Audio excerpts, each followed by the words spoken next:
Viewers আসসালামু আলাইকুম। এই যে দেখেন আমার দর্শকরা যারা খেয়ে আমার খাবারের রিভিউ দেবে তারা এখানে খেতে বসে গিয়েছে। তুই একজন, এই যে একটু ভালোভাবে দেখেন তাকে। এই কি খাচ্ছ তুমি? আমার রাজা হাঁসটার মাথা তো ছোট্ট খেয়ে ফেলেছো, মুখে দিচ্ছ কেন? নামাও, মুখে দিচ্ছ কেন? আবার বেশি করে দিচ্ছে, দেখো মুখে দিচ্ছ কেন বাবাই? আজকে রাতে আরিফিন খিচুড়ি খেতে চেয়েছিল, আর আরিফিনের জন্য খিচুড়ি রান্না করা হয়েছে। চেয়েছিলাম খিচুড়ি মাংস একসাথে দিয়ে রান্না করবো, বলে যে না মা এটা খেতে চাই না, আলাদা আলাদা খেতে চাই। তো এই তো আর কি, তার ইচ্ছাই আমার ইচ্ছা, তাকে খিচুড়ি রান্না করে দেওয়া হলো।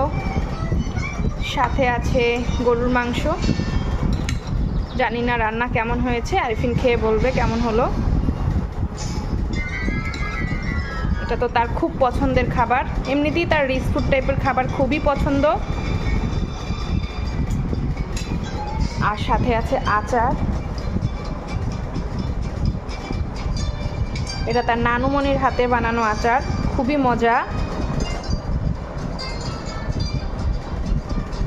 এটা তার নানুমণির হাতে, মানে আমার খালামণি, আমার মা ডাকি যাকে আমি, তার হাতের। আরহাম খিচুড়ি কেমন হয়েছে? আরহাম মজা হয়েছে? আরহাম আগেই খেয়েছিল। আরহাম খিচুড়ি কেমন হয়েছে? একটু আমার দিকে তাকিয়ে বলো।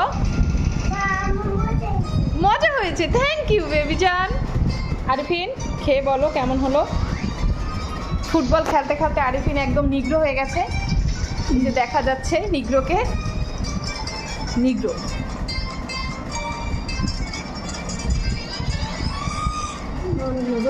অনেক মজা হয়েছে।